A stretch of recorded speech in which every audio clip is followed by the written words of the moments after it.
Jeremy, I just read a brief summary of your resume as a player, as a coach, but what I didn't get to touch on is your experience as a black man navigating all of this throughout the years. So I want to be able to hear how being a black man in this sport really shaped your playing career and now moving into your coaching career.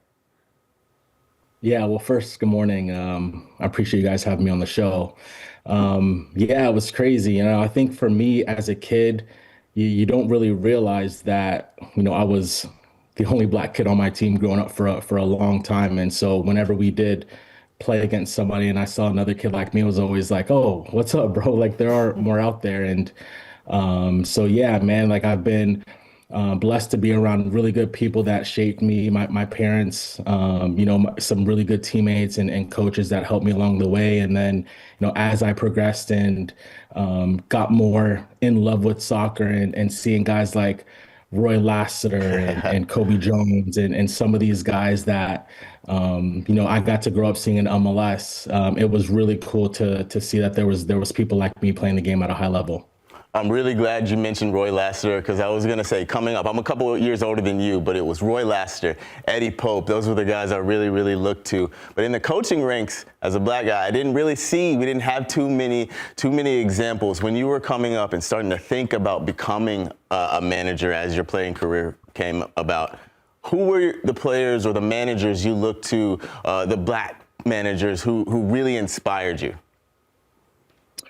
It's a really good question, and how I got into coaching, it kind of just happened, right? 2018, I was with Sac Republic, and my option didn't get picked up, and I was going back and forth, and nothing came of it. So I got into coaching, just like, man, I'm gonna get into that next part of my career. And so, in the soccer world, you're right. There's not many black coaches that I saw. And so for me, it was more like looking at other sports, Mike Tomlin, somebody from Pittsburgh, Don Staley, you see Deion Sanders now, people that bring their personality and bring their uniqueness to their craft. And it's something that, for me, I want to be organic and real to myself and just bring my personality to my coaching style. Jeremy, that's awesome. In theory, right? If you're good enough, and you're going to get the job regardless of any identity. But in practice, we kind of know that that's not really the case. I've heard stories from within the system that perhaps to check certain boxes, they offer interviews, but they're not real on those interviews, right? So what are some of those hurdles as a black man that you've had to go through, maybe even in your playing career, in the coaching process, a lot of stuff perhaps behind the scenes that you experience that, maybe the casual soccer fan doesn't see? It's a really good question, man. For me, I can't say that I've had any experiences like that to speak on. What I can say is that you don't see many of them, right? Like right now in MLS, you see, Robin Fraser. He's one of the only ones in MLS right now. There is a few more in Next Pro, but like when you look at black coaches in MLS, there's not many of them, and so you're rooting for those guys, right? Wilfred Nancy did an unbelievable job in Columbus. Robin Fraser hopefully can continue to progress Toronto in the right way, and so. Yeah, like I don't want to say token, but like there's a few, but like, can you see more in MLS for sure? Now you're a younger coach. You're 37, I believe. You're coaching U-18s. It's a big generational gap, and I don't know if you understand anything that's coming out of their mouth, but how do you relate to your younger players? What are the biggest difficulties in relating to the kids?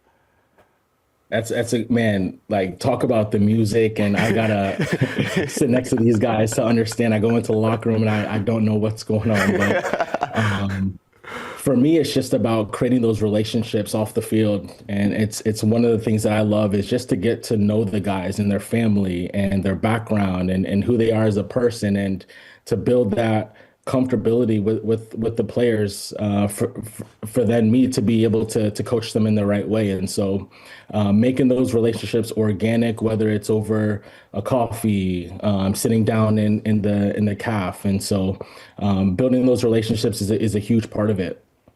Have you picked up on any of their music? Have they gotten you on any of their music yet? Or are you trying to put them onto some of the older stuff? What's the exchange there?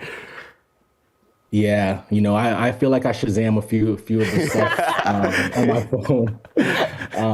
But for me, it's like the older stuff. I'm trying to put them on. On the initiation song, I feel like my go-to is Usher. I got to go up there and sing a few Usher songs, but I'm definitely trying to step my game up. That's a tall task. You should sing tough. Usher, Tough, bro. man. That's you got to impress us. Let me able to sing. Hidden talents with Jeremy Hall. That's awesome. I feel like making an imprint on the next generation is so key from a personality perspective, from an emotional perspective, but also from a football perspective, right? I think, Jeremy, you know better than me, you need to juggle these three things. What's the balance of perhaps teaching them too much, teaching them too little, letting them express themselves, maybe too much or too little? How are you dealing with that? Yeah, it's a really good question. And for me, it's one that I always look back at when I was a young player, man. I just wanted my coach to make me feel confident, to let me go out there and make mistakes and express myself. And so, yeah, with any game, there's obviously tactics and there's a way to beat an opponent and there's a way to stop an opponent. But at the end of the day, like, we need our players to express themselves and show their personalities and show the skills that got them into the team. And so for me and the way I coach, there's a structure, but then within that, you have to go out there and you have to create plays, because from the sidelines, we can only get you to the goal. You guys have to be able to take somebody on or stop an opponent. And so confidence in the players, making them feel confident, and then for them to go out there and express themselves, that's the confidence that we want to give to the players. Now, U-18 is a very interesting group because unlike U-17 and U-20, there really is no World Cup for this age group. What is the strength in that, though? Are you able to maybe get more time with the players, or what really is the strength with you being able to work with these U-18s? Yeah, and so for my role, it's really to try and open up the player pool again, right? And so as they go into that U-17 funnel, right, the new players that come into the group you don't see too many of them because they're focused on the team and getting that team dynamic to get ready for the qualifying and then the World Cup. And then, after that tournament ends, it's, can we find any late developers? Did we miss out on guys? And so, for me and the talent ID for us, it's to go out there and find some of the kids that, kind of maybe slip through the cracks. And then from there, trying to push those guys and get those guys along to get into the U19s and then hopefully in the U20 World Cup. Now, Jeremy, I am not only a former Terp, so I went to University of Maryland as well. So go Terps. I love it. I'm also Puerto Rican, so I love that we also get to have that connection. Do you have Bad Bunny already in your music playlist? How much are you embracing the Puerto Ricanness in you? I do. He's one of the ones that I got. What'd you think of the halftime show? I thought it was good. There was a lot of noise going on, so I didn't get to really hear everything. And my Spanish is very un poquito, but I thought it was really cool. No, I love it. I mean, un poquito, whether or not you speak Spanish, the Puerto Rican is in you, so we embrace you as a Latino as well. Un poquito es suficiente. Un poquito es suficiente. All right, Jeremy. So to finish all of this off, you have put together a starting 11 of former players that you have gotten to work alongside, so your former teammates. I want you to run through this. We had originally asked you to do a 5-a-side, but you were leaving out some players here and there, so we want to look at your starting 11. Walk us through it. That was really hard. Okay, so that was really hard. To start, I would say Stephen Fry in goal. I remember playing against Steph in college when he was at Cal. We went over there when I was with Maryland, and this guy was unbelievable. And then I got to play with him in Toronto, and to see the way he worked, to see the career that he's had with Seattle, unbelievable goalkeeper. And so I put him there. At left back, I got my guy, Rodney Wallace, who is one of my best friends, but just big time player, up and down. One of those guys that every day in training, he would step on you, he would pull you and just do anything to win, and just has that mentality to win. And so you need him in your squad. In the middle, I got Stephen Caldwell, who I played with in Toronto. He captained the team when he was here. Unbelievable center back, just diving in front of everything, an unbelievable leader, knew how to push your guys. Not a man you want to fight. Next. Sorry? Not a man you want to fight. No, he was unbelievable, man. And then I got my guy, Omar Gonzalez, who I grew up with in the U-17 program. We were roommates at Maryland. Obviously World Cup with the U.S., big-time player. And then at the right, I got Graham Zusi. I played with Graham at Maryland when he was a attacking mid, but then obviously with how his career went, him playing on the right, whipping crosses in, I got Zusi rounding out the back line. In midfield, I got Daniel Hernandez. So cool story, man. I grew up watching Daniel Hernandez when he was with the Mutiny, and then I got to play with him at FC Dallas. And you talk about a captain that always had your team's back on and off the field. It was a pleasure to play with him. I got Michael Bradley. Everybody knows Mike. He's what you see is what you get, man. I'm rooting for him as a manager. I know he's going to do unbelievable to get that Red Bull team going. But box to box, the mentality that he has, it was awesome to play with him. I got my guy Mo Edu. Big shouts to Mo.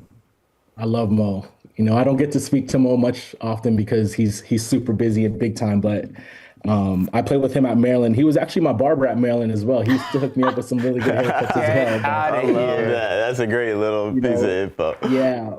Mo was probably the first player that I played with that would encourage you both sides of the ball. So if I made mistakes, he would push me to come on. But then when I did something well, he would also give you that reinforcement and give you that motivation to keep going. And so Mo is a big time player. And then as the 10, I got Albert Saladas, who I played with at New York Red Bulls, Spanish international, played at Barcelona and Real Madrid, an unbelievable player, technically, tactically.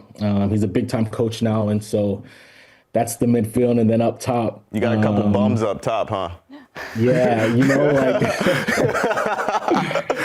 man, I was really blessed to play with some really good people. And so my rookie year, I played with Juan Pablo Angel and actually sat next to him in the locker room. And you talk about professionals, somebody who came in, the first one in, and he was in the gym and he was getting his cardio in and he was getting his workout in and he's shredded and ripped. And then you go on the field and then this guy's just banging in goals. And I was like, okay, so that's what it's like to be a professional, man. It was as a rookie to see somebody like that work that hard, who had done everything already.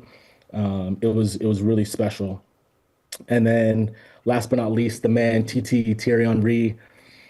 I watched him growing up at Arsenal and Barcelona. And then when he came to Red Bulls after the World Cup in 2010, it was special, man. Just the things that he did on the field, nobody could do. And so what a player, what a person, good people as well. That's my starting 11. Let's be honest. Have you ever been on the end of a Thierry Henry, really full anger session in training? Be honest with us. We've heard some stories. No, I can be really honest. So I wasn't on the end of those because I think that was his first year coming into the league. So he was still a little calm, getting the grips and everything and getting everything. And so I played against him. I saw some of the pictures. When I played against him when I was with Toronto and he was New York, I saw some of that part of it, but what a competitor, what a player, had so much time for me. So I really appreciated the time I got to share with him. I love it. Guys, we let him bend the rules a little bit by doing a starting 11 instead of a 5-a-side, and Charlie Davies still didn't make his way into it. Oh, wow. So that's what I'm saying. So you're throwing me on the bus. I feel like I'm going to get some texts and some heat from some people. But you know what? I know that if he made a 5-a-side of going out, Chuck is that first on my list. He's also the first one on my list, so it's fair. He's the man. Charlie is the man. I love him. Well, Jeremy, we appreciate your time. Thank you so much, and best of luck of everything with the under-18 men's national team. Appreciate you, brother. Thank you so much. Appreciate you guys. Thanks for watching this video from Morning Footy. For all news and insights regarding leagues around the world like EFL, Serie A, and all UEFA competitions, both men's and women's, don't forget to sign up for Paramount+.